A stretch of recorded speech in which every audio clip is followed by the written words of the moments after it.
सबसे पहले तो जय श्री राम आपके दर्शकों को भी। जी, और मैं हूं doctor Sandeep Parmar, vice chairman प्रतिनिधि बौंद ब्लॉक और पंचायती राज जिला संयोजक हूं मैं चरखी दादरी।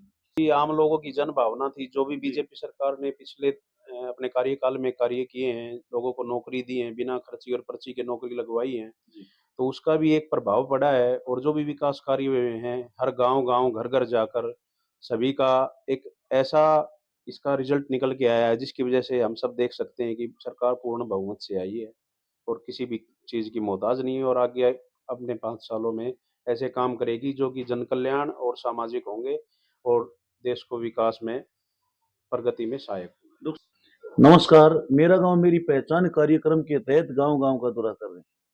इसी कड़ी में आज हम पहुंचे हैं बोंद कला गांव में। जो शख्सियत हमारे सामने बैठे हैं, वो किसी परिचय के मोहताज नहीं है। सामाजिक कार्यों की बात हो, समाज सेवा की बात हो, कहीं पर भंडारे का आयोजन हो, तो उसमें बढ़-चढ़ भाग देते हैं।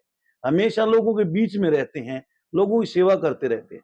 हम आपको बता दें, बीडीसी वाइस चेयरमैन प्रतिनिधि संदीप परमार जी हमारे साथ हैं। इनकी मिसेज ललिता परमार जी बीडीसी मेंबर हैं। हम इनसे बातचीत करेंगे कि गांव में क्या समस्याएं हैं। बीजेपी सरकार बनी है, तीसरी बार बनी है। नमस्कार भाई साहब। नमस्कार। सर बात करें, बीजेपी सरकार तीसरी बार बनी है। लोगों की एक सोच थी, टीवी चैनल की भी एक सर्वे तो दिखाया गया था, एक तरफा कांग्रेस सरकार को दिखा रहे थे।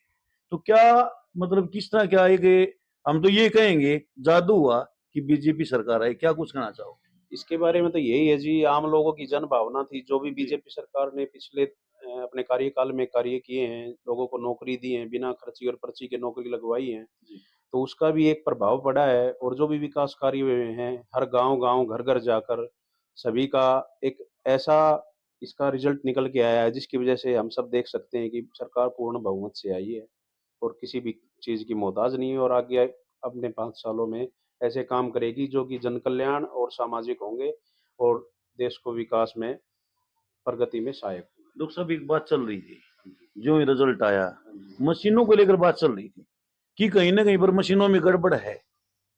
हुड्डा साहब के भी बयान थे, तो क्या कुछ कहना चाहोगे आप? वो तो इनका हर बार का ही है जी, जी, लेकिन वोटिंग तो स्पष्ट दिखा देती है। जी, जी, अब हमारा गाँव जिससे 7200 वोट पोल हुए थे बीजेपी के, जी, जिसमें से एक तरफ़ा 4948 वोट आए हैं जी। हम्म, तो इसमें भी एक ऐसा स्थान है जिसमें सब समझ सकते हैं कितने वोट आए हैं और कितने नहीं आए हैं। बीजेपी का पूरा गाँव ने एक तरफ़ा समर्थन किया है, इसमें मशीन क्या करेगी जी। बिल्कुल सही। पहले धर्मवीर जी को जिताया यहाँ से जी, जी। और अब सुनील संगवान जी को जिताया है। डॉक्टर साहब जैसे अभी जो भर्तियां निकली है, हुँ, एक सीएम साहब का बयान था, जो नायब सैनिक का बयान था कि जो ही मैं शपथ लूंगा, शपथ से पहले 25,000 को ज्वाइन करवाऊंगा। वो ज्वाइन करवाया भी। तो आपके गांव की बात करें तो कितने युवाओं को नौकरियां मिली? हमारे गाँव में ये लगा लो आप 20-22 युवाओं को, जो मैं कन्फर्म है, मेरे जी, को पता है, उनको बिल्कुल बिना खर्ची और पर्ची के नौकरी मिली है। और लोग कह रहे हैं कि 36 लगे हैं, लेकिन मैंने जो देखा, जो मेरी नॉलेज में है, मैं तो वो बता रहा हूँ कि इतने 18 से 22 तो बिल्कुल कन्फर्म है। जी, जी, ठीक है, इसके अलावा जैसे मैं बाहर ज़्यादा रहता हूँ, गाँव में कम रुकता हूँ अब तो, चंडीगढ़ चले गए थे और आगे भी बिना खर्ची-पर्ची के नौकरी मिलती रहेंगी और बढ़िया गरीब बच्चों को नौकरी मिली है, जो टैलेंटेड है उसको नौकरी मिली है। अब जी। किसी को पैसे डालने की ज़रूरत नहीं है, जैसे हुड्डा राज में धाँधली होती थी, वैसी नहीं हो रही। चेयरमैन साहब आज गांव के अंदर जैसे तो आप बता रहे 35-36 युवाओं को मिली है, तो किस तरह का एक जैसे ग्रामीणों में कितना कितनी खुशी महसूस कर रहे हैं? और आपकी सरकार है, आप भी एक जिम्मेवार पद पर हो, तो कितनी खुशी महसूस कर, कितना गर्व महसूस कर रहे हो? ग्रामीणों में जी बहुत उत्साह है और बीजेपी सरकार का आगे तो ये समझ लो, कांग्रेस का तो मतलब ही नहीं है, सुपड़ा साफ है। जी, क्योंकि जब पड़ोस के घर में नौकरी लगती है, तो पड़ोसी भी सोचता है कि मेरा भी बच्चा पढ़ेगा, तो वो बिल्कुल, भी बिना खर्ची और पर्ची के नौकरी लगेगा। बिल्कुल।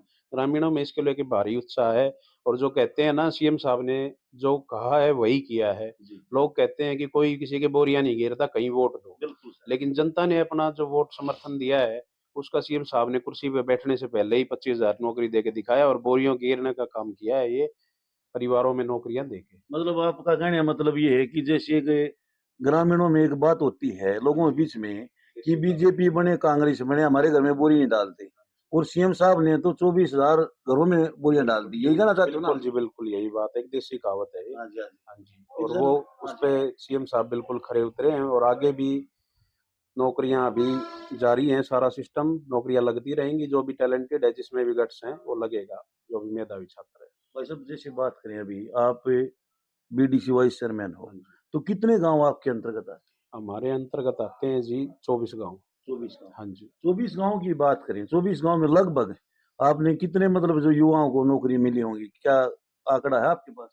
24 गाँव का तो नहीं है, लेकिन कुछ एक गाँव का है, जी। उसमें से लगभग ये लगा लो आप 200 से 250 नौकरियाँ हैं। अच्छा। हाँ जी।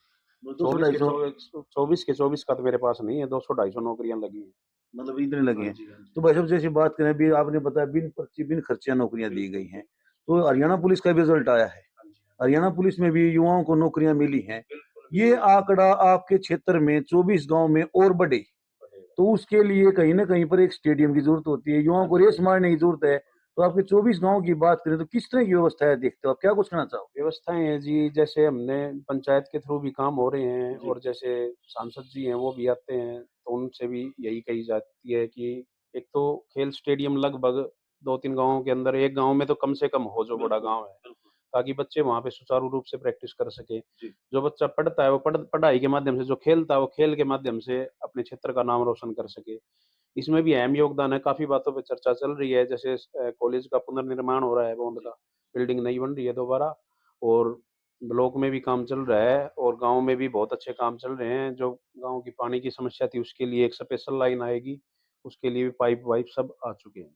मतलब काम चल रहे हैं, हाँ जी, बिल्कुल। सुचारू से चल रहे हैं। स्पीड से चल एक सर जैसे युवाओं को नौकरियाँ मिली हैं, हाँ जी। तो उसके लिए एक लाइब्रेरी का अहम योगदान है, क्योंकि बच्चों के लिए लाइब्रेरी ज़रूरी है। जैसे बच्चे दादरी जाते हैं, रोहतक जाते हैं, भिवानी जाते हैं, तो एक तो समय की बर्बादी होती है, एक पैसे की बर्बादी होती है। बिल्कुल। तो भविष्य में आपके क्या प्रयास रहेंगे ब्लॉक समिति वाइस चेयरमैन होने के नाते 24 गाँव में क्या प्रयास रहने वाले हैं? 24 गाँव में ये है जी, लगभग तो गाँव में लाइब्रेरियों के लिए मार्किंग और उनकी बिल्डिंग रेडी है। जी। हमारे भी चौपाल थी जो गाँव के बीच में कच्चा थाना में, वो ई-लाइब्रेरी के लिए बिल्कुल रेडी है। उसको जल्दी हरी झंडी मिल जाएगी और वहाँ पे बच्चे जाएँगे, पढ़ने के लिए कोई पैसा नहीं देना है और प्राइवेट लाइब्रेरियाँ बहुत ज़्यादा खुली हुई हैं, तो बच्चे वहाँ भी जाते हैं। लेकिन जैसे ही सरकारी लाइब्रेरी अपनी ये चालू हो जाएँगी, फिर कोई समस्या नहीं रहेगी और लगभग सभी गाँव में बन रही हैं जी। मतलब सभी गाँव के हाँ अंदर जी, वो लाइब्रेरी बस है। ओपनिंग के उस पे है, कभी भी ओपनिंग हो सकती है। तो आपके जो वार्ड की बात करें, किस तरह की आपको एक विकास कार्यों की बात करें और किस तरह की समस्याएँ आपको देखने में मिली हैं और आपको उम्मीद है कि आज जो सरकार बनी है, ये समस्याओं का जल्द से जल्द निवारण करेगी? गाँव में विकास कार्य तो ये हैं भई, जो गरीब हैं, अपने हरिजन भाई हैं, उनके प्लॉट व्लॉट की जी, व्यवस्था कराएगी सरकार अभी। ज़मीन उनके पास नहीं है, जो कुछ एक घर हैं ऐसे जो बिल्कुल ही गरीब हैं, जी, बीपीएल हैं। और बाकी ऐसी कोई विशेष समस्या नहीं है, हर घर में नल पहुँचा हुआ है जी। और बिजली की सुविधा जगमग योजना के अंतर्गत बोंद गाँव आता ही है। जी, और पूरा एरिया ही लगभग सही है। लाइट भी अब सुचारू रूप से, पहले तो ज़्यादा दिक्कत थी। जी। बाकी पानी की दिक्कत थी, वो अभी नई लाइन आएगी तो उससे ठीक हो जाएगी, कोई ऐसी मतलब समस्या सब नहीं। कुछ विकास हाँ, कार्यों सही में चल रहा तेज़ी है। आएगी, आपको उम्मीद बिल्कुल, है? हाँ जी, बिल्कुल तेज़ी आएगी।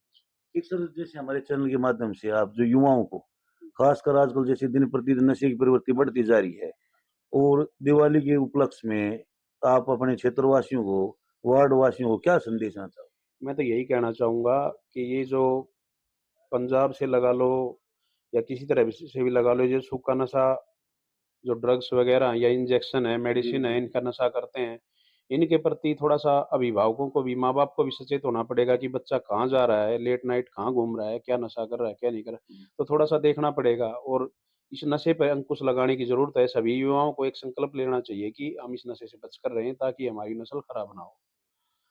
बस यही है, इसमें तो और कुछ ऐसा। धन्यवाद भाई साहब। जैसे कि चेयरमैन साहब ने बताया कि यहाँ से 30 से 35 नौकरियाँ, 35 से 36 नौकरियाँ बोंद में मिली हैं और इनकी वार्ड की बात करें, 250 से 300 नौकरियाँ दी गई हैं, वो भी बिन पर्ची, बिन खर्ची। और इन्होंने ये भी बोला है कि जी लगभग गाँव के अंदर लाइब्रेरी है, नहीं है तो वहाँ पर ये खुलवाने के प्रयास रहेंगे।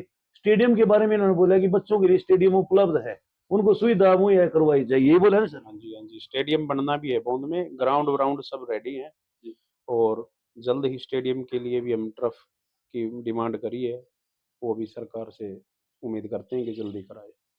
तो भाई साहब इतने कीमती समय में से 10-5 मिनट का आपने समय दिया उसके लिए मैं आपका धन्यवाद करता हूँ। जय श्री